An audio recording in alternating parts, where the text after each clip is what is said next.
बहुत सुंदर।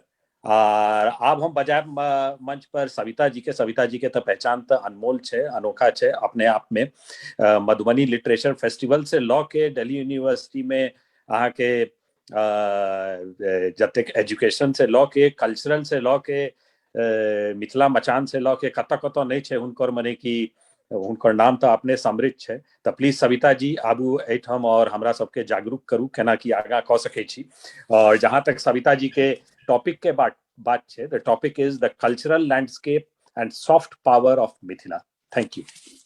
बहुत बहुत अपने सबके आभार। और बहुत नीक लाग रहा है कल शिक्षक दिवस है और आई जे छे से अपने सब गप कर रहल छी, तेहन गप सब कर रहल छी जेमे ई क्षमता छे जे आगू जे छे से विश्व के और खास करके जे अपन क्षेत्र है तिनका रास्ता देखा सके, संभवतः प्रयास सह छे।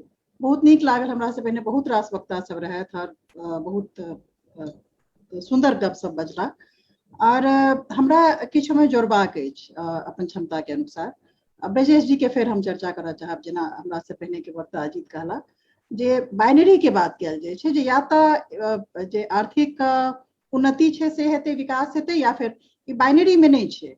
सबसे पहिल बात जे कल्चर छै, जे आइ के हमर विषय अछि जे हम चुनलहुँ है, जे cultural landscape and soft power of Mithila. ई सॉफ्ट पावर की छै? पावर जे वर्ड छै ओटा रिलेटिव टर्म छै, ओमे हमेशा पावर टू डोमिनेट होइ छै, या तो अहाँ पावर से ककरो डोमिनेट करै छियै, या पावर के दोसर भूमिका छै कनेक्ट करे के। अहाँ के पास ओ शक्ति है हमरा बुझने जे अदर काइंड ऑफ जे सेकंड जे टाइप ऑफ पावर छै, जे शक्ति छै जेमे कनेक्टिविटी के जे छै से के पावर छै, जे शक्ति छै, हमरा लगे मिथिला के पास ओ सॉफ्ट पावर छै और ओकर पॉसिबिलिटी छै बहुत बेसी।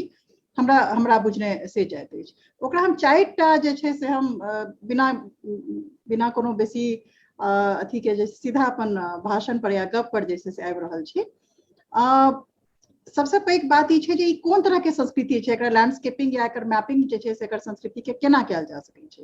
ओहिमे सबसे पैघ बात छै जे एक एक्वाटिक जे छै से कल्चर छै, ई जे जल संस्कृति के जेकर प्रधानता छै, जलीय संस्कृति छै।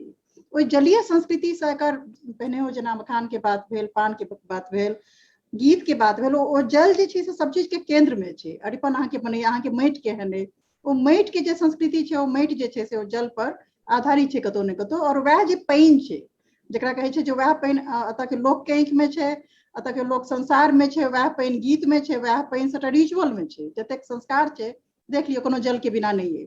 तो जलीय संस्कृति जे छै हमरा लगे एकर सबसे पैघ जे छै से ओ आधार छै। दोसर किछु दिन पहिने दूटा अर्थशास्त्री के जे छै विश्व में नोबेल पुरस्कार भेटल रहन, और ओ दू विभाग में जे छै से सब संस्कृति के बंटने रहथिन, masculine cultures and feminine cultures. Feminine cultures ओकरा कहने रहथिन जेकर कार्बन फुटप्रिंट जे छै से सबसे कम रहते, और ताहि दुआरे ओह संस्कृति जे छै विश्व के आगू रास्ता देखावे में जे छै से वह सस्टेनेबल हेतै। मात्र डेवलपमेंट से किछु नहीं भऽ सकैया। डेवलपमेंट आइ छी 10 दिन ठार करू, सबटा इंडस्ट्रीज ठार करू, खूब CO2 को एमिशन करू और ओ सबटा ध्वस्त भऽ जायत, ठीक छै। तो तकर मतलब छै जे डेवलपमेंट ओहन हुए जे सस्टेनेबल हुए, जे टिक सके।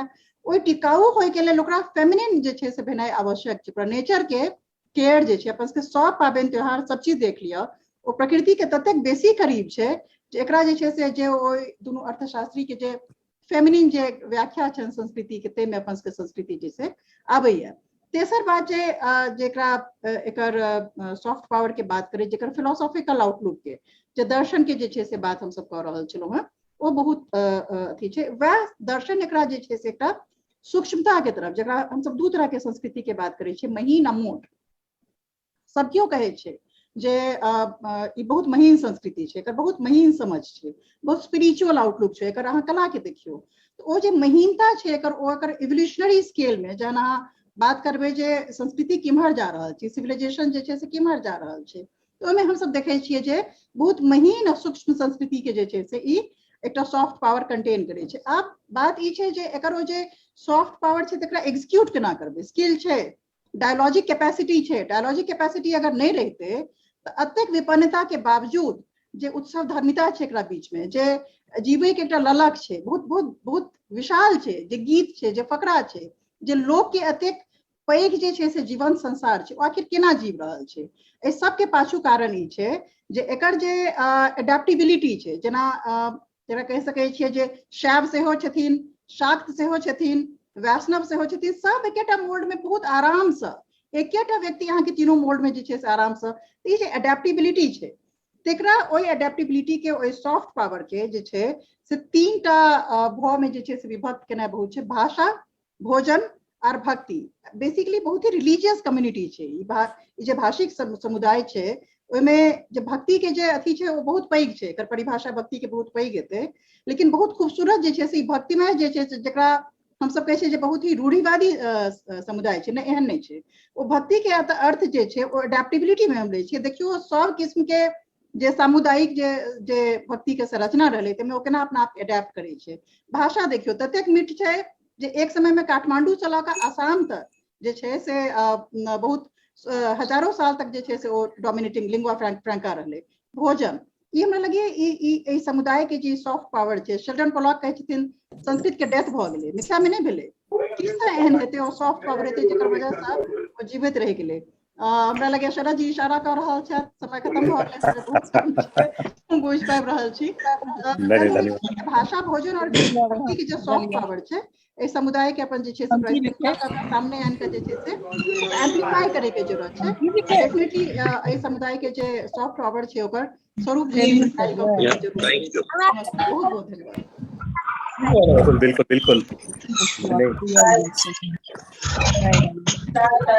हेलो, धन्यवाद धन्यवाद सविता जी। और